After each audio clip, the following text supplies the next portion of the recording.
بنا لیں گے انشاءاللہ۔ تو آئیے کچھ فضائل دیکھتے ہیں توبہ کے۔ پہلا فائدہ توبہ کا یہ ہے کہ جو لوگ توبہ کرتے ہیں اللہ سے اس کی طرف پلٹ کے استغفار کرتے ہیں وہ اللہ کے محبوب ترین بندے پسندیدہ لوگ ہیں۔ اور اللہ رب العزت قرآن میں فرماتا ہے سورہ بقرہ سورہ نمبر 2 آیت میں 222 میں اللہ فرماتا ہے اور کہتا ہے ان اللہ یحب التوابین و یحب المتطہرین، اللہ توبہ قبول کرنے والوں کو، رجوع کرنے والوں کو، گناہوں سے پلٹنے والوں کو اور پاکیزہ رہنے والوں کو، صاف ستھرے رہنے والوں کو پسند کرتا ہے۔ تو توبہ کرنے کا پہلا فائدہ اللہ کی محبت انسان کو حاصل ہوتی ہے اور اس کے محبوب بندوں میں اس کا شمار ہوتا ہے، اس لیے کہ اللہ محبوب کو رکھتا ہے، پسند کرتا ہے توبہ کرنے والوں کو۔ دوسرا فائدہ توبہ کرنے کا جو کہ انسان کو ملتا ہے وہ کیا ہے؟ اللہ اسے بخش دیتا ہے۔ توبہ کرنے والے کو اللہ بخش دیتا ہے، معاف کر دیتا ہے، اس کی خطاؤں کو درگزر کر دیتا ہے۔ اللہ رب میری معافی، پہلی شرط معافی کے لیے وہ آمنا، وہ ایمان والا ہو، وہ عمل صالحا، اور پھر نیک کام کرے توبہ کرنے کے بعد۔ اس کا ہرگز معلوم مطلب یہ نہیں کہ توبہ کر لیا مطلب نیا اکاؤنٹ کھولنے کی اجازت مل گئی مجھے اب گناہ کرنے کی۔ توبہ کرتا ہے ایمان والا انسان اور پھر نیک کام کرتا ہے تو اللہ رب العزت فرماتا ہے۔ تیسرا فائدہ توبہ کا ہے اللہ غم سے نجات دیتا ہے، پریشانیوں سے نجات دیتا ہے، مشکلوں سے نجات دیتا ہے۔ چوتھا فائدہ تنگ دستی دور کرتا ہے۔ سبحان اللہ، ہم نے سوچا بھی نہیں تھا توبہ استغفار کا تعلق تنگ دستی سے بھی ہو سکتا ہے، یا توبہ استغفار کرنے سے رزق میں کشادگی بھی آ سکتی ہے، مال و دولت میں فراوانی بھی ہو سکتی ہے۔ اس لیے کہ توبہ کرنے کا ایک فائدہ ہے تنگ دستی سے اللہ نجات دیتا ہے۔ اور پانچواں فائدہ توبہ کا معلوم آپ کو کیا ہے؟ ایسی جگہ سے روزی دیتا ہے جہاں سے سوچا بھی نہیں ہوگا۔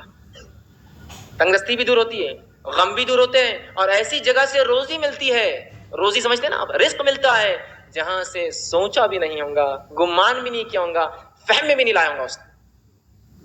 آئیے حدیث اس طرح سے ابو داؤد کی روایت ہے، تینوں فائدے ایک حدیث میں آتے ہیں۔ پہلا، جو شخص استغفار کو لازم پکڑ لیتا ہے، استغفار کو اپنے نفس سے لازم کر لیتا ہے، پکڑتا ہے، تو اللہ تعالیٰ اس کے لیے ہر غم سے نجات کا راستہ نکالتا ہے۔ ہر غم، سمجھتے ہیں آج کون سا ہے نا جو انسان ہے جو غم زدہ نہیں ہے، پریشان حال نہیں ہے؟ بتائیے مجھے، وہ کہہ سکتا ہے کہ مکمل طور 100% خوش ہوں؟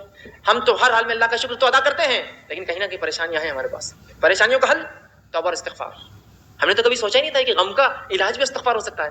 ہر غم سے اللہ نجات دیتا ہے استغفار کی بنیاد پہ، اس کی فضیلت یہ ہے۔ دوسرا، ہر تنگ دستی سے کشادگی کی طرف لے آتا ہے، ہر قسم کی غربت اور تنگ دستی سے نکال کے کشادگی کی طرف لاتا ہے۔ اور تیسرا، صرف تنگ دستی اور تنگ دستی سے نکال کے کشادگی کی طرف نہیں لاتا ہے، ایسی جگہ سے روزی دیتا ہے جہاں سے اس نے گمان بھی نہ کیا ہو، سوچا بھی نہ ہو۔ یاد رکھیے، سوچا بھی نہ ہو۔ کیا فائدے ہیں استغفار اور توبہ کے؟ روزی میں برکت، ایسی جگہ سے روزی جہاں سے سوچا نہ ہوگا، ہر غم سے نجات۔ کوئی کہتا ہے میرے گھر میں بیماری ہے، میں غم زدہ ہوں، استغفار کی کثرت کیجیے۔ کوئی کہہ رہا ہے مجھے تنگ دستی ہے، استغفار کی کثرت کیجیے۔ کوئی کہہ رہا ہے مجھے جو مال و دولت کی کمی ہے، استغفار کی کثرت کیجیے تو صحیح، آپ دیکھیے اللہ کیسی رزق دیتا ہے۔ اور کوئی کہے مال و دولت ہے برکت نہیں ہے، استغفار کیجیے، اس لیے کہ اللہ نے مال و دولت کی برکت چھین لی نا آپ سے۔ رزق میں اضافہ کہاں ہو رہا ہے؟ مال تو تعداد کوانٹٹی وائز بہت ہے، لیکن دل کہاں سکون میں ہے؟ استغفار نہیں کر رہے ہیں۔ استغفار کی کثرت کیجیے، استغفار کی کثرت کیجیے، استغفار کو معمول بنا لیجیے۔ تین عظیم فائدے ایک ہی حدیث میں استغفار کے، غم سے نجات، تنگ دستی سے کشادگی کی طرف، اور ایسی جگہ سے روزی دیتا ہے جہاں سے سوچا۔ بہترین اللہ موسلا دار بارش برساتا ہے استغفار کی کثرت سے۔ اسی طرح مال میں اضافہ کرتا ہے اللہ جو ہے استغفار کی کثرت سے اور توبہ کی کثرت سے۔ اولاد میں ترقی دیتا ہے اللہ استغفار اور توبہ کی کثرت سے، اور باغات اور نہریں نکال دیتا ہے، رزق کے ذریعے بنا دیتا ہے استغفار کی کثرت سے۔ اللہ رب العزت نے سورہ نوح سورہ نمبر 71 آیت نمبر 10، 11 اور 12 میں فرمایا، کہا نوح علیہ السلام نے اپنی قوم کو دعوت دی، اور دعوت دیتے وقت وہ انہیں کیا کہہ رہے سنیے، وہ کہتے ہیں قلت استغفروا ربکم انہ کان غفارا، اے میری قوم اپنے رب سے استغفار کرو اپنے گناہوں کے لیے، تم شرک جیسی برے جرم میں جو ہے پھنسے ہوئے ہو، اپنے رب سے معافی مانگو جو انہ کان غفارا، تمہارا رب ہمارا رب ضرور ہمیں معاف کرے گا اس گناہ کے لیے بھی اور تمام چیزوں کے لیے۔ یرسل السماء علیکم مدرارا، اور جب تم توبہ کرو گے تو آسمان سے موسلا دھار بارش برسائیں گا جو نفع بخش ہوتی ہے، نقصان دہ نہیں ہوتی۔ یرسل السماء علیکم مدرارا، کس وجہ سے؟ ایمان لانے کے بعد اگر استغفار کرو گے تو آسمان سے بہترین موسلادھار بارش برسائیں گا۔ پھر فرمایا وَيُمْدِدْكُمْ بِأَمْوَالٍ وَبَنِينَ، اور تمہیں مال میں، دیکھیے مال کا سیدھا لفظ ہے، رزق کا لفظ ہے، رزق میں مال اولاد سب آتا ہے۔ وَيُمْدِدْ، تمہیں بڑھاوا دے گا، مَالٍ وَبَنِينَ، مال میں، روپیے اور پیسے میں، اور لڑکوں میں اضافہ کریں گا تمہارے، ہے نا؟ انسان کیا چاہتا ہے اپنے لیے؟ تو کہا تم چاہتے ہو نا رب سے اولاد اور لڑکے، تو اس میں اضافہ کریں گا تمہارے۔ تو جو لوگ بے اولاد ہو استغفار کی کثرت کریں۔ بارش نہیں ہو رہی ہے، استغفار کی کثرت کیجیے، چونکہ نوح علیہ السلام کہہ رہے ایمان کے بعد استغفار کرو گے تو بارش برسائیں گا، مال و دولت میں اضافہ کریں گا، اولاد عطا فرمائیں گا تم کو۔ ٹھیک، پھر فرمایا وَيَجْعَلْ لَكُمْ جَنَّاتٍ وَيَجْعَلْ لَكُمْ أَنْهَارًا، اور تمہارے لیے بہترین باغات میسر کر دیں گا، اور صرف باغات نہیں بہترین نہریں جاری کر دیں گا کہ نہ صرف کھیتی ہو، پانی والی کھیتی تمہیں عطا فرمائے گا۔ چار فائدے دیکھیں استغفار کے کیسے ایک ہی ساتھ آ رہے ہیں۔ بارش کا بہترین برسنا، دوسرا فائدہ ہم دیکھ رہے ہیں اس کے اندر وہ یہ ہے کہ مال میں اضافہ، اولاد میں اضافہ، اور کھیتی باڑی اور نہروں کے اندر اضافہ اللہ تعالیٰ کر دیتا ہے۔ 10واں فائدہ استغفار کا وہ یہ ہے انسان کا دل سیاہ کالا ہونے سے بچ جاتا ہے۔ نبی اکرم صلی اللہ علیہ وسلم فرماتے ہیں، مستدرک حاکم کی روایت آپ نے فرمایا، بندہ جب گناہ کرتا ہے تو اس کے دل پر ایک کالا سیاہ داغ پڑ جاتا ہے، ایک اسپاٹ آ جاتا ہے. اگر وہ استغفار کر لیتا ہے تو اسپاٹ مٹا دیا جاتا ہے، وائپ آؤٹ کر دیا جاتا ہے، صاف کر دیا جاتا ہے.